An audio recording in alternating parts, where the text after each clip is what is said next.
ओम शांति। सुनते हैं 27 जनवरी 76 के अव्यक्त बाप दादा के मधुर महावाक्य। आज की अव्यक्त वाणी में बाबा ने बाबा को किन्हें देखकर हर्ष होता है।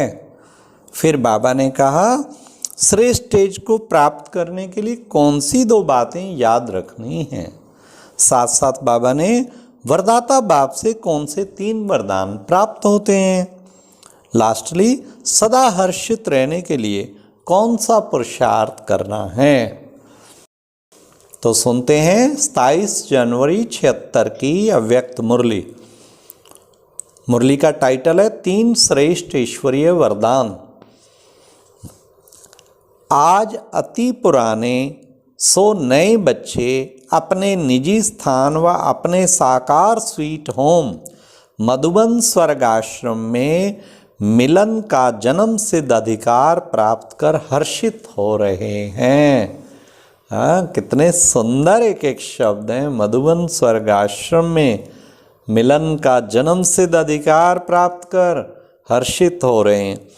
ऐसी हर्षित आत्माओं को देख बाप दादा भी हर आत्मा की प्राप्ति व तकदीर को देख हर्षित हो रहे हैं। जैसे बच्चों को बाप द्वारा वर्षा प्राप्त होते हर्ष होता है अर्थात खुशी होती है, वैसे ही बाप दादा को भी लास्ट और फास्ट पुरुषार्थियों को तीव्र पुरुषार्थ की लग्न में मग्न देख हर्ष होता है। फास्ट पुरुषार्थ करने वालों की सूरत और सीरत बाप समान सदा रूहानी नजर आती है। सिवाय रूहानियत के अन्य कोई भी संकल्प व स्मृति नहीं रहती, अर्थात बाप द्वारा प्राप्त हुई सर्व शक्तियां स्वरूप में दिखाई देती हैं।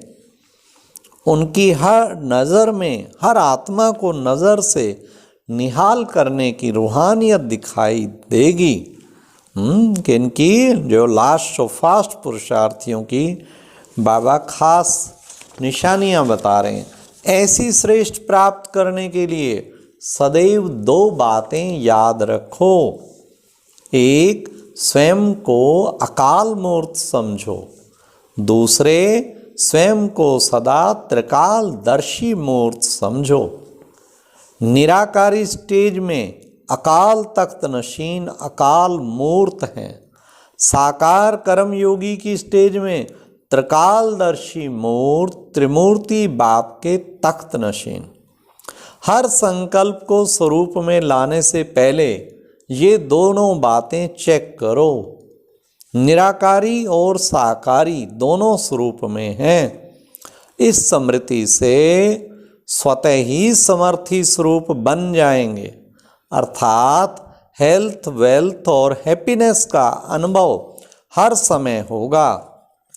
चाहे शरीर का कर्म भोग सूली से कितना भी बड़े रूप में हो, लेकिन सदा अपने को साक्षी समझने से कर्म भोग के वश नहीं होंगे। हर कर्म भोग सूली से कांटे समान अनुभव होगा। भविष्य जन्म जन्मांतर कर्म भोग से मुक्त होने की खुशी इस कर्म भोग को चुकता कराने के लिए औषधि का रूप बन जाती है। खुशी दवाई की खुराक बन जाती है। अब अपने को चेक करो, मैं सदैव हेल्दी रहता हूँ। मैंने एवर हेल्दी का वरदान प्राप्त किया है। वरदाता बाप द्वारा तीनों वरदान एवर हेल्दी वेल्दी और हैप्पीनेस को प्राप्त किया है। सदा काल का वर्षा प्राप्त किया है या अल्पकाल का। किसी भी मायावी बीमारी के वश हो अपना सदा काल का एवर हेल्दी का वर्षा गवा तो नहीं देते हो। बाप द्वारा एवर वेल्दी अर्थात सर्व शक्तियों के खजानों से संपन्न वरदान को प्राप्त किया है। सर्व खजानों के मालिक अनुभव करते हो। अर्थात अप्राप्त कोई भी वस्तु नहीं देवताओं के खजाने में। यह गायन तो है ना, लेकिन देवताओं से भी श्रेष्ठ ब्राह्मणों का गायन है। अप्राप्त कोई शक्ति नहीं ब्राह्मणों के खजाने में। ऐसे एवर वेल्दी अनुभव करते हो। एवर वेल्दी के साथ साथ अपने को एवर हैप्पी अर्थात सदा हर्षित भी अनुभव करते हो। अब सुनिए बड़े ध्यान से, अगर कोई भी प्रकृति व माया के आकर्षण नहीं है तो सदा हर्षित होंगे। ना तो माया 5 विकारों की आकर्षण, ना ही कोई प्रकृति का तत्व आकर्षित करे। अगर ये दोनों आकर्षण नहीं है तो फिर सदा ही हर्षित रहेंगे। ऐसे सदा हर्षित का सदैव एक ही संकल्प स्मृति में रहता है। वो क्या संकल्प है? वो है पाना था सो पा लिया, पाने के लिए अब कुछ नहीं रहा। ऐसे संकल्प में स्थित रहने वाले की अथवा एवर हैप्पी रहने वाले की निशानी क्या होगी? सदा हर्षित रहने वाला मन, वाणी और कर्म से सर्व आत्माओं को सदा खुशी का दान देता रहेगा। किसी भी आत्मा के प्रति बाप समान दुख हरता सुख करता सदा बेगमपुर का बादशाह अनुभव करेगा। जो हर्षित होगा ना, हर वक्त बेगमपुर का, उसे कोई गम होगा ही नहीं। कितना सुंदर बाबा बता रहे हैं। बादशाह अर्थात दाता। ऐसे हर्षित मुख रहने वाली आत्मा के हर संकल्प के वाइब्रेशन द्वारा, 1 सेकंड की रूहानी नज़र द्वारा, 1 सेकंड के संपर्क द्वारा, मुख के एक बोल द्वारा दुखी व गम में रहने वाली आत्मा अपने को सुखी व खुशी का अनुभव करेगी। उसका कर्तव्य होगा सुख देना और सुख लेना। जैसे प्रजा अपने योग्य राजा को देख खुश हो जाती है, ऐसे एवर हेल्दी, वेल्दी और हैप्पी आत्मा को देख कैसी भी दुखी आत्मा सुख का अनुभव करेगी। अप्राप्त आत्मा दाता को देख प्राप्ति की खुशी में झूमने लगेगी। वाह, कितना सुंदर बाबा ने बताया कि अप्राप्त आत्मा दाता को देख प्राप्ति की खुशी में झूमने लगेगी। ऐसे अपने को अनुभव करते हो। देने वाले दाता के बच्चे बाप समान दाता हो या भक्त के समान लेने वाले हो, या लेना और देना साथ साथ चलता है। कितनी सुंदर बाबा ने 3 स्टेज बताई। एक तो है देने वाले दाता के बच्चे बाप समान दाता, देना ही देना, देना ही देना। दूसरा फिर बाबा ने कहा भक्तों के समान, सेकंड स्टेज, भक्त के समान लेने वाले लेवता राम, वो है देवता राम, ये है लेवता राम। तो भगत के समान लेने वाले, कभी शक्ति दो, कभी ये दो, कभी वो दो, दो ही दो, भगत की तरह मांगते ही रहते हैं। और वो तो अधिकारी हैं, सब कुछ पाना था सो पा लिया।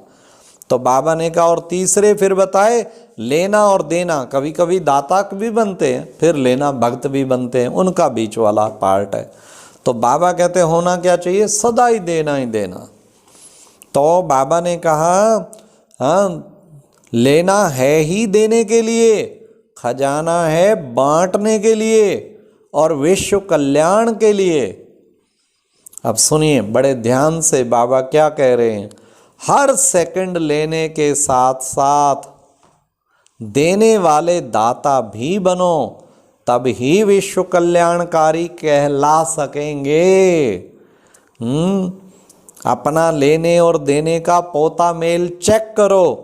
जितना लेना है उतना लेते हैं और लेने के साथ साथ जितना देना है उतना ही देते हैं। हाँ, तो लेना और देना साथ साथ और समान है, ऐसे विश्व कल्याणकारी ही विश्व महाराजन बन सकते हैं। क्या निशानी बताई बाबा ने? हर सेकंड लेने के साथ साथ देने वाले दाता भी बनो, तभी विश्व कल्याणकारी कहला सकेंगे।